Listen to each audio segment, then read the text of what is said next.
ẹ̀yin èèyàn lórí ọ̀rọ̀ táàksì lórí epo àbí ò ṣe táàksì lórí epo tó ń jà rìnrìn báyìí àwọn ẹgbẹ́ kan ti dìde wọ́n kìlọ̀ fúnjọba wọn ní bẹ́ẹ̀ bá dánrú eléyìí wò bí ìgbà tí ẹ fẹ́ dá wàhálà lẹ̀ Nàìjíríà ni o pé ká tún máa san 5% owó epo tá a bá rà nílé epo wọ́n ní ẹ má sàsọrú ẹ̀ sọ̀rọ̀ bí bẹ́ẹ̀ kọ́ nǹkan kan ò ní ṣiṣẹ́ Nàìjíríà mọ́ àwọn ẹgbẹ́ wo ló sọ̀rọ̀ ẹ̀yin èèyàn ẹ súnmọ́ bí o níwùsì yìí gbogbo èèyàn ló yẹ kó gbọ́ o ẹ súnmọ́ bí o wọ́n ní tẹ́ ẹ bá ti repo ẹ mọ̀ san 5% ṣùgbọ́n mo sì máa yànnà náà fẹ̀yìn èèyàn wa àkójọpọ̀ níjàre ẹ̀yin èèyàn wa ìkànnì àràbà náà sì rèé ìmí ìmọ̀ tó ń bẹ ń bì ìròyìn kan mọ̀ ló mọ̀ tó ń jáde níbi tí ẹni tó jẹ́ agbẹnusọ ìyẹn spíkà nílé ìgbìmọ̀ aṣojúṣòfin nílùú Àbújá tó ti sọ ó ní ṣe rí gbèsè tí ń bẹ ńlẹ̀ ó ló ti wá dórí góńgó ó ní gbèsè yáwó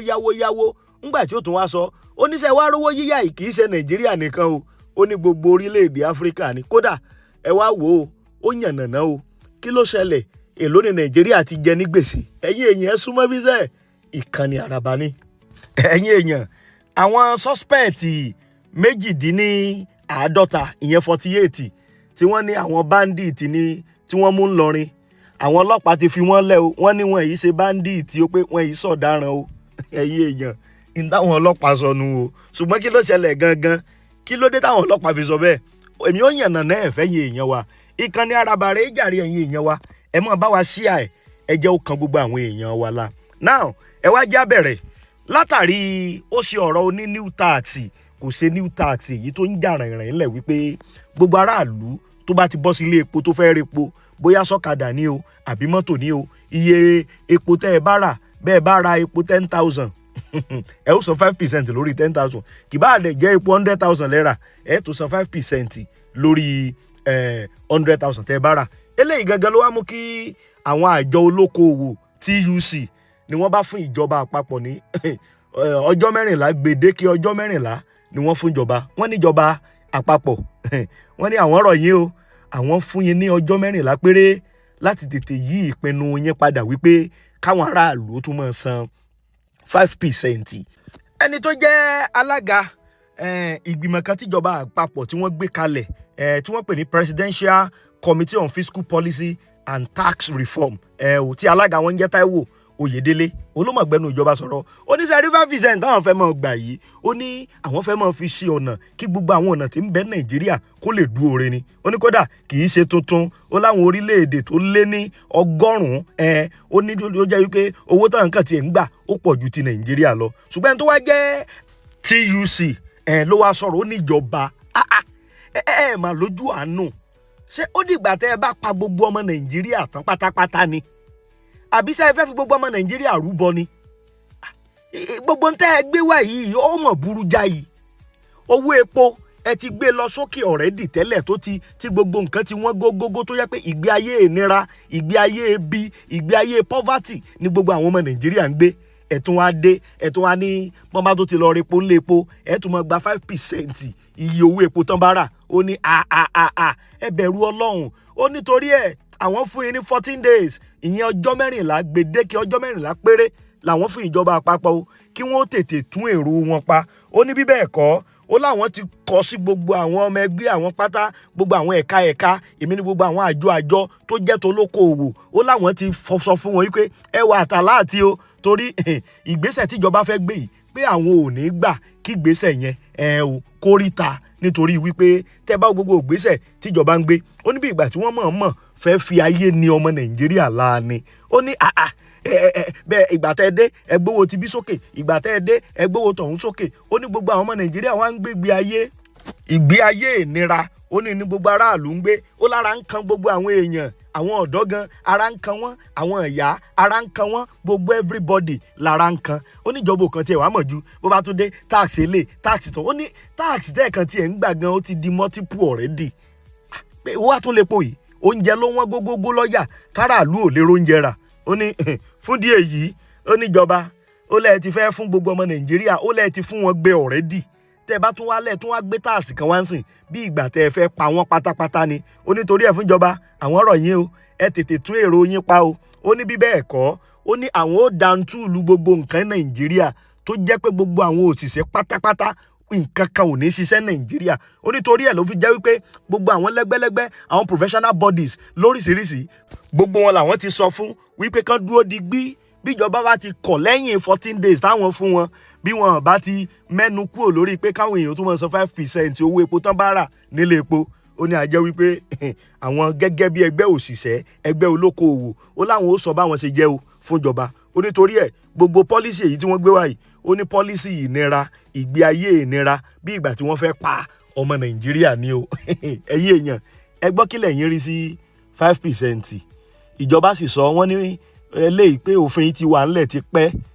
pé kì í sáwọn làwọn ṣẹ̀ṣẹ̀ sòfin yẹn ó ti wà ńlẹ̀ ti pẹ́ ṣùgbọ́n pé wọ́n ṣẹ̀ṣẹ̀ mọ́ implement ẹ̀ ń sìn ni ẹ̀yin èèyàn ẹ gbọ́ só tẹ́yìn lọ́rùn bẹ́ẹ̀ bá lọ repo nílé epo kódà kẹ́ repo 1000 wọ́n tún gba 5%. ẹ rí i pé wàhálà ti dé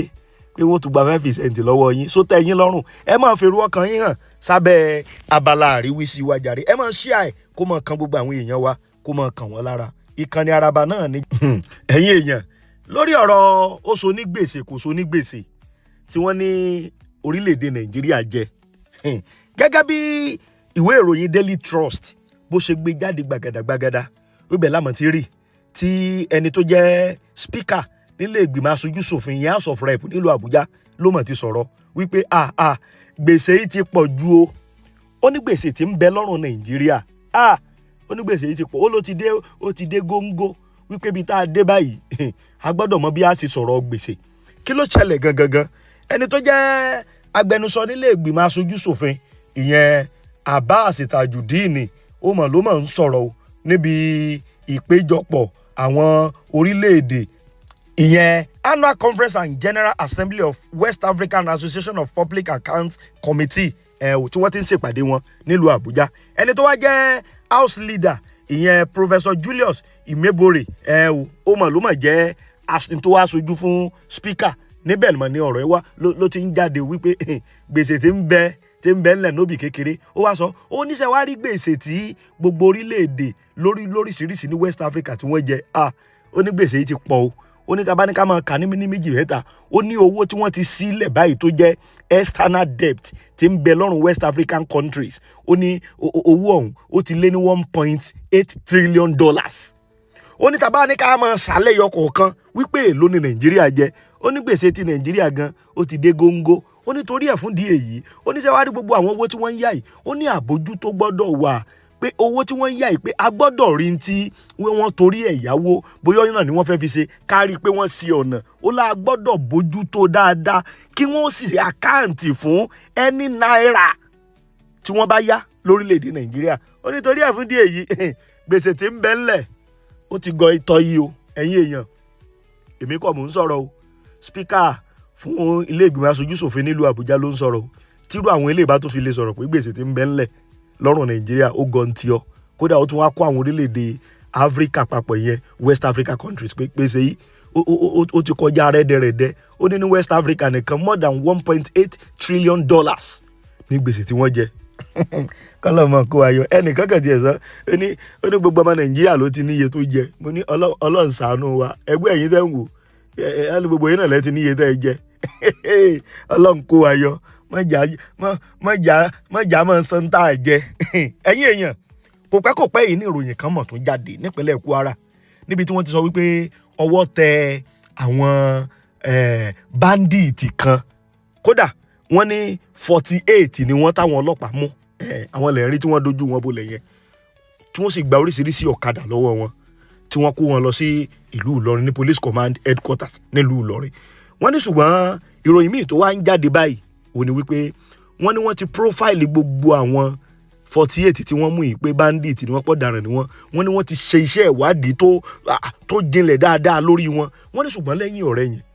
àbájáde ìwádìí ni wípé wọ́n láwọn èèyàn wọ̀nyí sọ̀daràn o wọ́n ní wọ̀nyí ṣe bandit o kódà wọ́n ní ibi mọ̀lúùdì náà bíi ni wọ́n ń lọ pé wọ̀nyí sọ̀daràn o pé jẹ́jẹ́ wọn ni wọ́n ń lọ o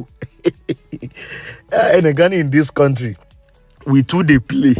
wọ́n ní wọ́n ń ṣe bandit pé wọ́n yìí sọ̀daràn o, wọ́n ti yẹ̀ wọ́n wò, wọ́n ti ṣèwádìí fẹ́nẹ́fẹ́nẹ́, kódà wọ́n ní wọ́n ti tú wọn lẹ̀, wọ́n ti ní kàn máa lọ láyọ̀ àtàlàáfíà, pé gbogbo àwọn èèyàn wọ̀nyí ara àwọn ọmọ onílùú tí wọ́n ń gbénú ìlú tí wọ́n ń tẹ̀lé òfin àti ìlànà ìlú ni. Wọ́n nítorí ẹ̀ fún di èyí pé wọ́n yìí ṣẹlẹ́ṣẹ̀ o, wọ́n yìí sọ̀daràn o, wọ́n sì ti tú wọn lẹ̀ kí wọ́n máa lọ lé wọn. Ẹ̀yin èèyàn,